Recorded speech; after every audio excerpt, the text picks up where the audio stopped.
நம்ம பேசுறது மரம், செடி, கொடிகளுக்கு கேட்குமா அப்படின்னா, என்ன பொறுத்தவரைக்கும் கேட்கும் அப்படின்னு தான் சொல்லுவேன். என் மாமியார் இருக்கும்போது அவ்வளோ காய்கள் பிடிக்கும்.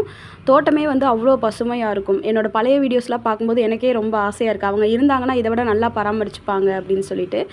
ஆனா இந்த நெல்லிக்காய் மரம் அவங்க இருக்கும்போது அவ்வளோ கொத்து கொத்தா காய் குடுத்துட்டு இருந்துச்சு. அதுக்கப்புறம் இந்த 3 வருஷம் காய்களே குடுக்கல அவ்வளவா. அதுக்கப்புறம் நான் இந்த மரம் கூட அடிக்கடி பேசுவேன். "ஏன் வந்து காயே பிடிக்க மாட்ற? என்னாச்சு உனக்கு?" அப்படின்ட்டு. அந்த புலம்பல்ல இவ்ளோ காய் வந்து இந்த வருஷம் குடுத்துருக்கு. எனக்கு ரொம்ப ஹேப்பியா இருக்கு. அப்புறம் வந்து இந்த வாட்டர் ஆப்பிள் 1 வருஷத்துக்கு அப்புறம் 1 மாசமா வந்து காய் நல்லா குடுத்தது. அதுக்கப்புறம் நான் ஹாஸ்பிட்டல் போயிட்டேன்.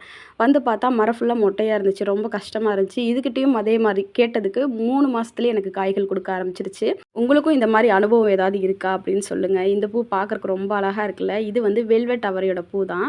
இதுக்கு முன்னாடி வீடியோஸ்ல பார்த்துருப்பீங்க. இந்த செடி ஒரு கத்திரிக்காய் வகை தான். என்ன கத்திரிக்காயா இருக்கும் அப்படின்னு சொல்லி தெரிஞ்சவங்க கண்டிப்பா கமெண்ட் பண்ணுங்க. மத்தவங்களுக்கு ரொம்ப யூஸ்ஃபுல்லா இருக்கும்.